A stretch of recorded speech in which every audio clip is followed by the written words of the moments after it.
When the tsunami came, David Mitchell protected by Yuegwang. He yelled at me in the cockpit. You knew there was a tsunami but still took Emma out to sea, you vicious woman.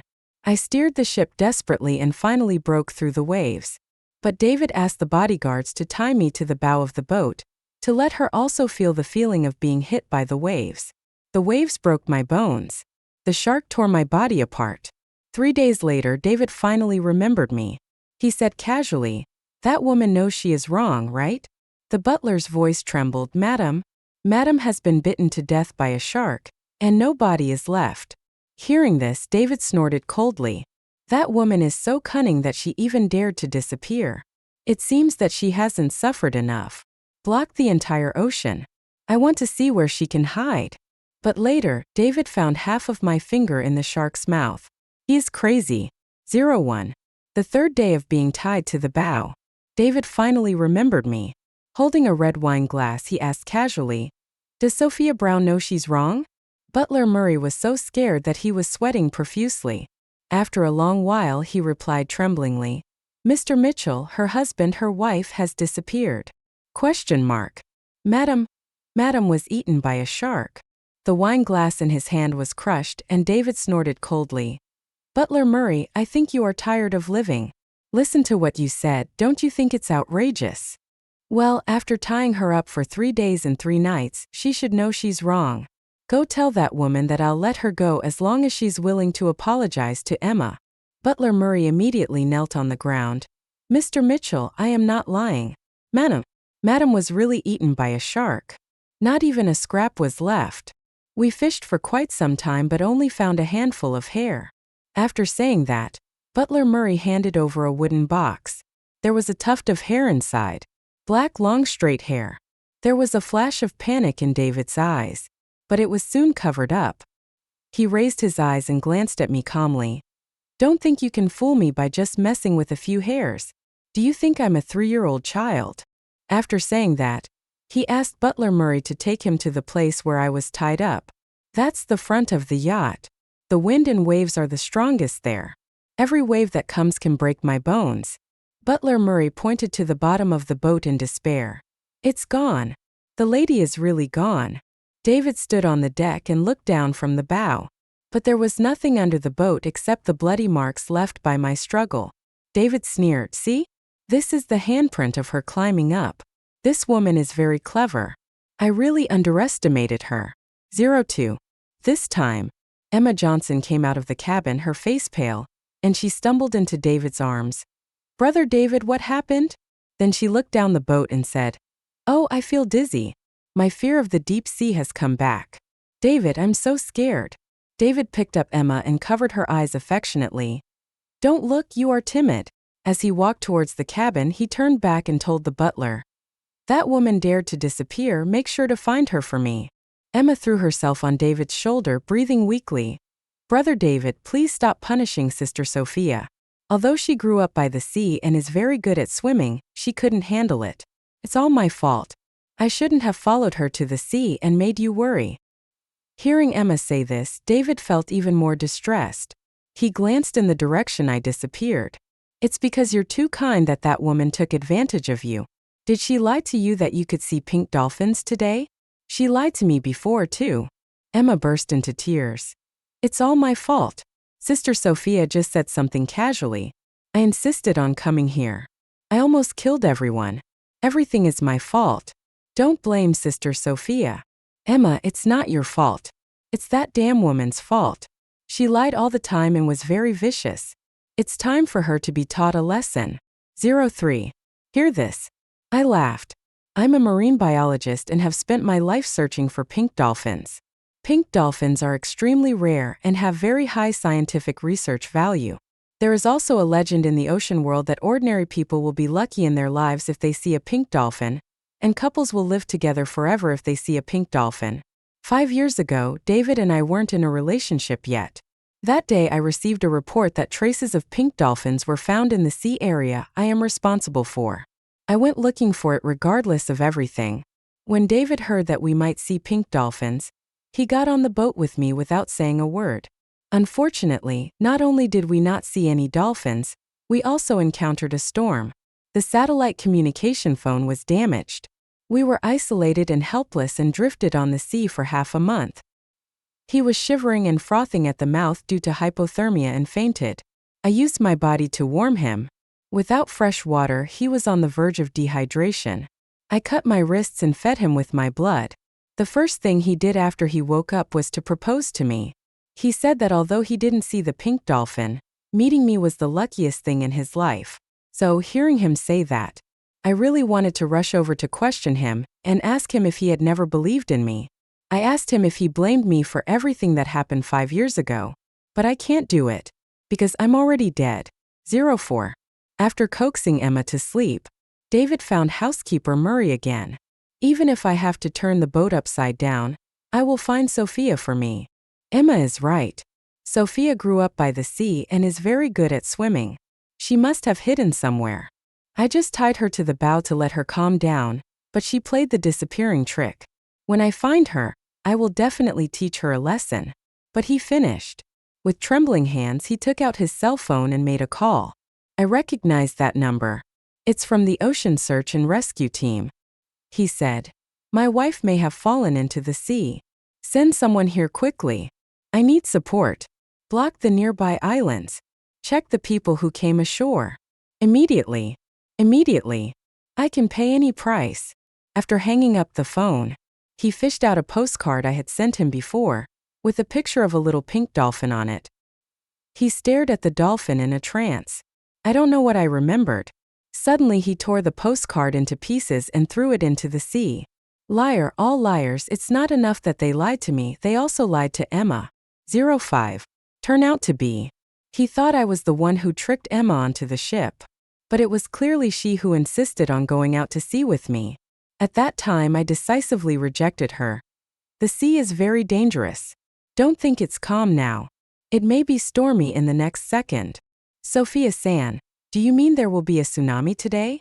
I didn't want to pay attention to her, so I just said, that's not necessarily true. Tsunamis are relatively rare. Sophia, do you think there are really pink dolphins in this world? I didn't even look up. Of course. Because I have analyzed the movements of pink dolphins, the probability of encountering one today is very high.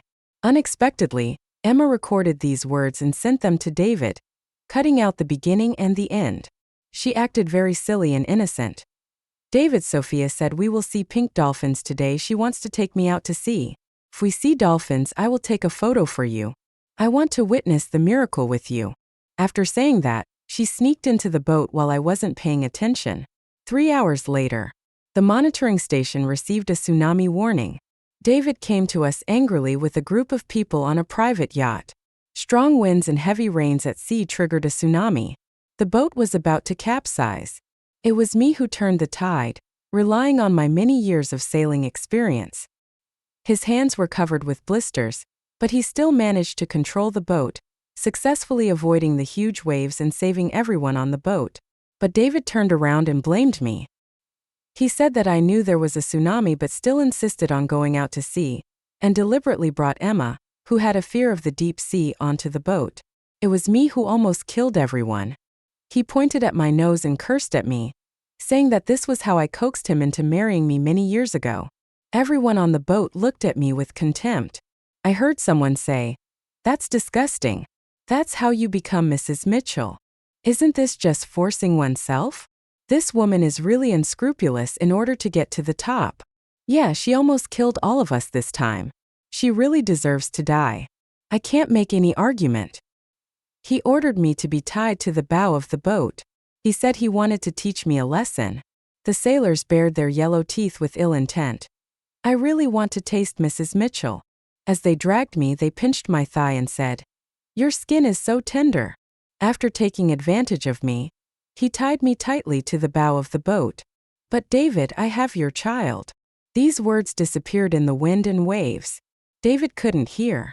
06. After 2 days of struggling under the boat, I was bitten in the stomach by a shark. The blood dyed the nearby sea red. Other sharks smelled blood and swarmed over to eat me up. Me, along with the newly formed baby in my belly, disappeared in the sea. A school of sharks rammed David's luxury private yacht. At that time, David was hugging the adorable Emma and looking at the stars. Hear the sharks strike. Butler Murray asked if we wanted to go and take a look. David glanced at Emma in his arms and said coldly, "No need for that. She's usually so stubborn, but now she's begging for mercy by slapping the boat? She looks quite strong. It's only the second day, so don't let her go in a hurry. Let her suffer a little more." That night, me and the baby in my belly. No chance of rescue. 07. There was no trace of me on the bow, only a string of bloody handprints. David leaned on the sofa, supporting himself with his hands and massaging his brows vigorously. He looks like he's in a bad mood. He must be upset because of my disappearance. Yes, why can't I just admit my mistake and beg for his forgiveness like I did before? At this time, Emma happened to come in. She held a bowl of hot porridge in her hand. "David, you haven't eaten for a day. Have some porridge. I made seafood porridge for you. The seafood porridge is steaming. It should smell nice, but unfortunately I can't smell it." David took the bowl of porridge and probably felt that the taste was not right, so he only took a bite and put the bowl aside. "I can't drink it." After saying that, he closed his eyes and ignored Emma. I floated over and took a look. It turned out that Emma made a bowl of abalone porridge. David's least favorite seafood is abalone. David actually doesn't like eating seafood. Later, because of me, he started to try eating seafood. He has been eating seafood for 4 or 5 years, and his favorite is the mushroom and scallop porridge I make. He used to be tired every time he worked. I will make a cup of soup for him. No matter how late it was, he would always drink until there was not a drop left. After Emma left, David picked up the phone. He asked the kitchen to make him a bowl of mushroom and scallop porridge. But when the kitchen is ready and served, he held the porridge in his hand and stared blankly for a long time, but still didn't drink it. He frowned, covered his stomach, and beads of sweat dripped from his forehead. He seemed to have a stomachache. He searched the cabinet for a long time but couldn't find the stomach medicine, so he took out his cell phone to make a call. I called several times but no one answered. He cursed angrily, then smashed the phone, slid down the wall, and sat down on the ground dejectedly.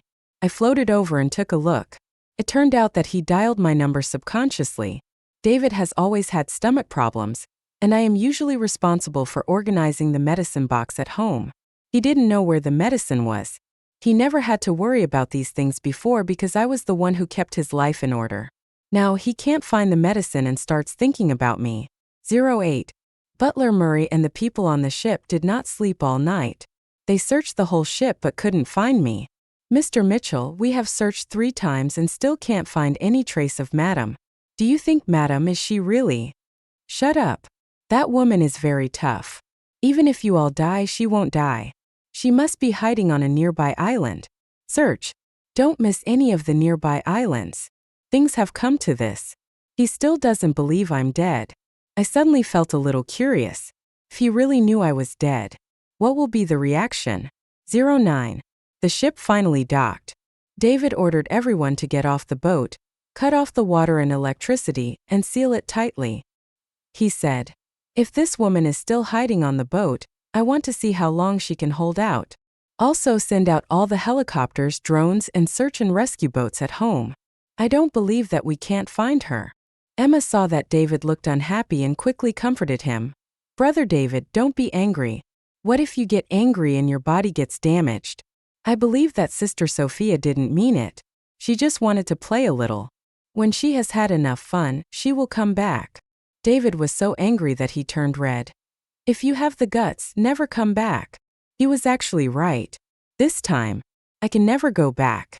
After marrying David, I haven't been out to sea for a long time. For him, I gave up my beloved career and devoted myself to cooking. Life was pretty good in the first few years of my marriage. Until the day Emma returned home. Emma is David's childhood sweetheart. The two of them grew up together. When Emma was 18, her parents died in a car accident. Emma's mother took her last breath and entrusted Emma to the Mitchell family. 6 years ago, the Mitchell Group's Seaside Resort project was officially launched, and he was assigned to the resort. Emma also received an offer from a foreign school that year. The two of them parted ways. It was also in that year that David met me, who was working at the seaside. No one in the Mitchell family thought highly of us. Everyone said that David loved Emma. I just took advantage of the opportunity. I said, "Forget it, we are not suitable." But David at that time, despite everyone's opposition, said that he would marry no one else in his life. He went against everyone's opinion, disobeyed the elders in his family, and resolutely married me. Everyone also said, "Mitchell always married you because you saved his life." He was just returning the favor. But David sent those who gossiped to jail. He did a lot for me and I thought his love was real. Until the day Emma returned home, he suddenly changed. He started staying out all night and became increasingly cold towards me. In order to divert my attention, I devoted myself to the marine industry. This time, Emma insisted on following David to inspect the seaside resort and to visit her sister-in-law, who worked at the Marine Research Institute. I was actually planning to file for divorce from David. This baby came at a really bad time. After discovering the pregnancy, the divorce was put on hold. But I didn't have time to tell him about the baby. That's what happened. He was tied to the bow. Whatever. He will probably never know. He once had a child. 10. Because I haven't reported to the aquarium for several days. The aquarium's director, Perkins, noticed something was wrong. He immediately found David and asked me where I was going. The trace of the pink dolphin that day was sent to me by the curator. He knew that I had been to the sea. I also know that I encountered a tsunami. He knew me very well. I had enough sailing experience and a tsunami was not enough to trap me. He was puzzled as to how I could have disappeared. So let's question David. David lied to him. Oh, Sophia had a fight with me. She drove the lifeboat and ran away. Director Perkins didn't believe him at all. Sophia would not abandon a boatload of people and leave. She knew that a tsunami warning had been issued. She would not leave until she brought all of you to shore safely. Director Perkins could hear David's impatience from his tone. He gave a stern warning. Please find Sophia and make sure she's safe, or I'll call the police. David hung up the phone without waiting for him to finish. He remembered what Director Perkins had said. I'm not leaving a boatload of people behind. Just like 5 years ago. I didn't abandon him when he was dying. At that time, Sophia gave him all the food and fresh water on the boat without hesitation, and later she used her own blood to feed him, giving him a glimmer of hope. So this time, did Sophia really escape on her own? David shook his head again. But if it weren't for that woman 5 years ago, how could I have gotten on the ship and how could I have encountered that storm? Just like this time. If she hadn't coaxed Emma, how would Emma have gotten on the boat? She knew very well that Emma was timid and had a fear of the deep sea, and she did it on purpose. She is the one who started it. David felt he had done nothing wrong. It's time to give that woman a little punishment. 11. Block the yacht and conduct a carpet search of the island. Still no trace of me. David's complexion became worse day by day. Meanwhile, Butler Murray was tidying up my room. He accidentally came across my pregnancy test report. David's hands were shaking as he held the report. He took 2 steps back and said, I don't believe it. This is fake. What trick is she playing? Butler Murray said confidently, Mr. Mitchell, this is true. I called and asked. Madam went to the obstetrics and gynecology hospital 3 months ago. The obstetrician said that she is pregnant with a little princess this time. David couldn't hold back any longer. Get lost. How much money did that woman Sophia give you for you to follow her and deceive me? 4 years ago. We had a child. That was our first baby. David and I took the sudden arrival of this little life very seriously. I went to the best private hospital and invited the most authoritative experts. Have prenatal checkups on time. But the child was not saved. After a genetic test, it was found that David's family had a genetic disease. There is something wrong with the child's DNA. The survival of the fittest will naturally flow away. But the doctor said it was okay. Recessive inheritance is a matter of probability. If it is a boy, he will inherit the genetic defect, but if it is a girl, she will not. The loss of his child was a huge blow to David, and he was unable to get over it for a while. Later I often took him to the beach. I said, do you know why I am so obsessed with finding pink dolphins? It's because an enzyme can be extracted from their blood, and this enzyme can improve the genetic disease in your family. David, I will find it. I just need a small sample so that I can synthesize the enzyme without harming the dolphins. We will have babies, boys and girls. We will have both sons and daughters. But he was at that time. He just thought I was joking and he didn't believe there were pink dolphins in the world. Even if there is. What I call enzymes are also a fantasy. He never believed me. David's hands were shaking as he flipped through the pregnancy test report. There is a photo attached to the back of the report. That is. It was a picture of a pink dolphin. There was a line of small words written under the photo. My dream has come true. There are really pink dolphins in this world. My research has hope. Even if not for David, it's for the millions of people suffering from type X thalassemia. Come on, Sophia. You are the best. The time reads September 20th, 2024, 4:32 p.m. Half an hour before the tsunami hit. David was panicked. Turns out I wasn't lying. We actually saw pink dolphins that day. David looked upset. Emma put on a coat and walked over carefully. David, what's wrong with you? She saw the photo in David's hand. Emma panicked. She coughed violently twice. Sophia's photo editing skills are really good. She actually edited the white dolphin into pink. What we saw that day was clearly a white dolphin. David suppressed his anger and said, 7 days ago, you said you didn't see anything. I was frightened and forgot, David. You're not blaming me, are you? I was really frightened. My mind went blank and I can't remember anything. Whoa. Even if I saw a pink dolphin, it's just a beast. But she took me out to sea knowing there would be a tsunami. Woohoo, I don't know what I did wrong to make Sister Sophia hate me so much. Brother David, you know I have a fear of the deep sea. You don't know, I was so scared at that time. I thought I would never see you again in this life. David couldn't bear it any longer. He pushed Emma to the ground. Roll. Then he called in housekeeper Murray. Tell everyone. Even if we have to drain all the water from this sea, we must find Sophia. The bodyguard next to him was so scared that he fell to his knees and said, Boss Mitchell, have you forgotten that you have already asked Butler Murray to get out? Get out. Get out of here. Okay, Mr. Mitchell. Come back. Find my wife first and then get out of me. 12. A juvenile tiger shark eats too much. Stranded on the beach. Emma was ecstatic upon seeing this. David has been trying to find me these days. I haven't had a full meal. The doctor said that if he didn't eat on time, his stomach problems would get worse.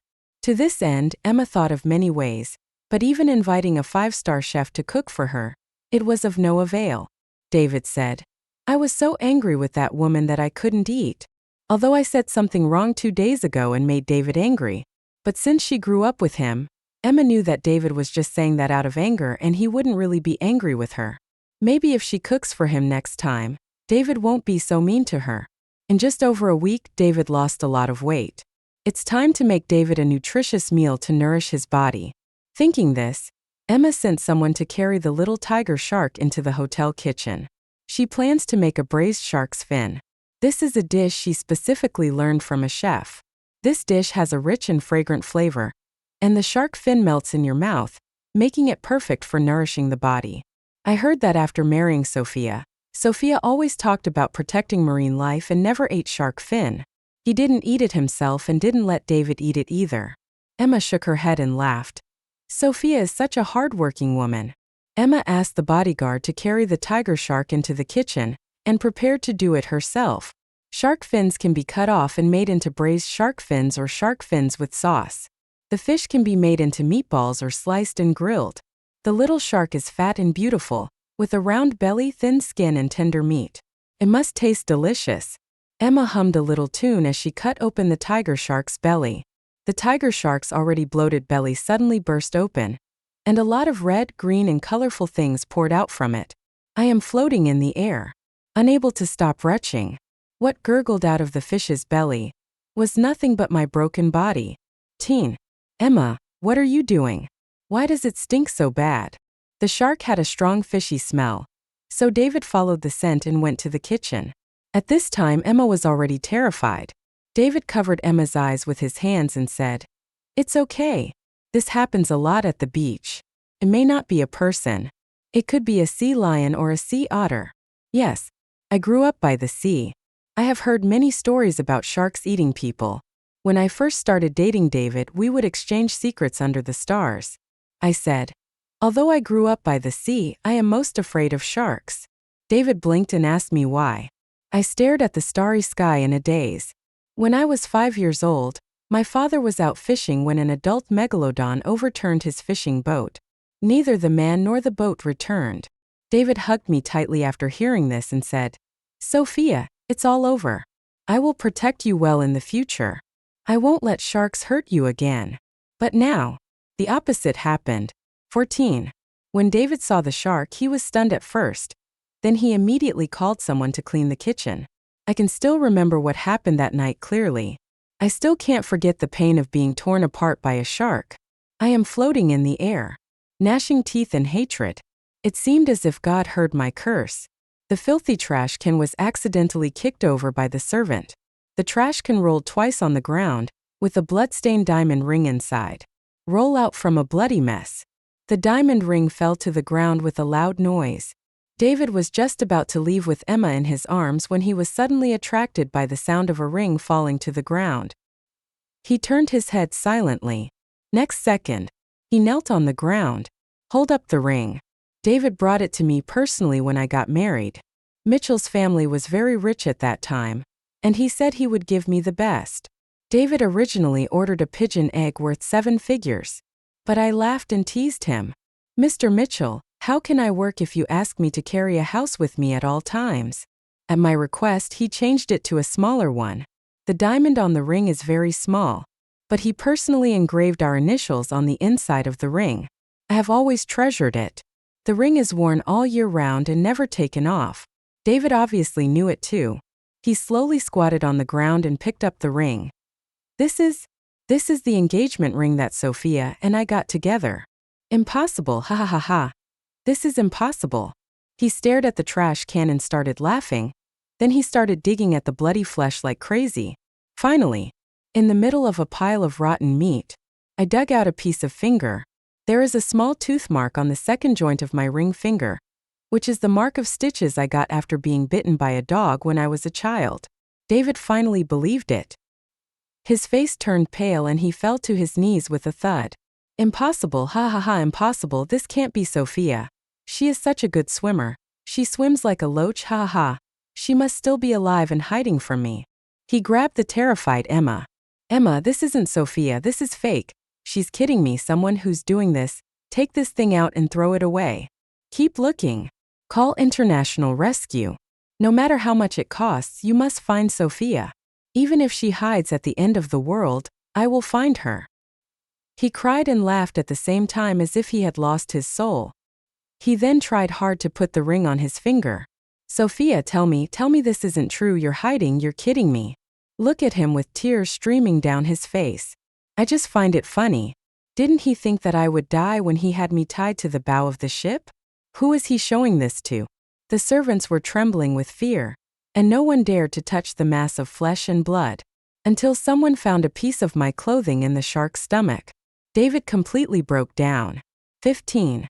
The carpet search at sea also produced results. Human bones and a small earring were found in some shark feces. It was a birthday present David gave me on my 30th birthday, and he put it on me personally. Only at this point did David truly believe it. I am really dead. He was pushed into the abyss with his own hands. Emma felt sorry for David and stayed by his side all the time. Brother David's sister Sophia is really something. If she hadn't untied the rope and escaped, she wouldn't have been eaten by the shark. It was all because she overestimated her own abilities. She only needed to be tied up for 3 days, but she insisted on escaping. Now she is buried in the belly of a fish. She overestimated her own abilities and underestimated nature. She should be afraid of nature. David seemed to be awakened by Emma.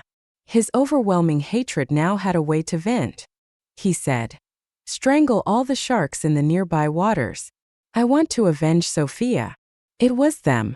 They killed Sophia and my child." 16. Next, the Mitchell group carried out an inhumane massacre of marine life in the nearby waters. Hundreds of shark carcasses littered the beach. The shark's blood dyed the originally golden beach red. David blocked the news. Sharks are being slaughtered wantonly. It's all these beasts' fault. If it weren't for them, Sophia wouldn't have died. You killed Sophia and my child. I will destroy your entire clan. He was like crazy, dancing on piles of shark carcasses. David was covered in blood, like a Shura crawling out of hell. Director Perkins, who was far away in another sea area, discovered something unusual. Just a few days. The number of sharks in our waters has decreased significantly. Plus I kept disappearing. He chose to call the police. But David destroyed the evidence and colluded with everyone else to say that I escaped on the lifeboat. As for the declining shark population, he didn't know either.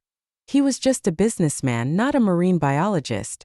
He completely destroyed the marine food chain. He clapped his hands and walked away.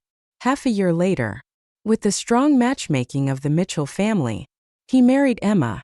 I heard that at their wedding ceremony, David caught a pink dolphin, the only one left in the world. His wedding was on a private island. The island is surrounded by the sea. No outsiders. He is on the island. The newly adult dolphin was once again brutally slaughtered. He cut out the pink dolphin's eyes. I heard him say, "Sophia lost her life just for you. Now your life is in my hands. It's a pity that she will never come back." The dolphins are crying. The sobbing shook the heavens and the earth. I am a soul, but I shed tears along with it. Pink dolphins are a gift from nature, and a treasure that can save tens of millions of families. But now he is being tortured here. Suddenly, I felt my soul being torn apart. It was as if something was pushing me forward. Open your eyes again. I returned to taking Emma out to sea. Yes, that was the day when the tsunami hit. 17. Sophia, didn't you say there was no tsunami? Why is there a strong wind at sea? I'm so scared. I'm telling you, I have a fear of the deep sea. You don't want to kill me, do you?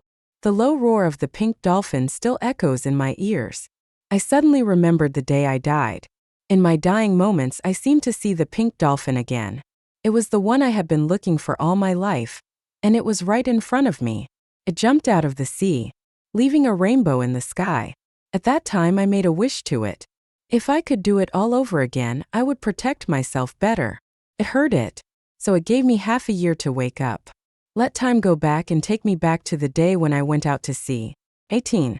Emma was knocked to the ground by the oncoming huge wave.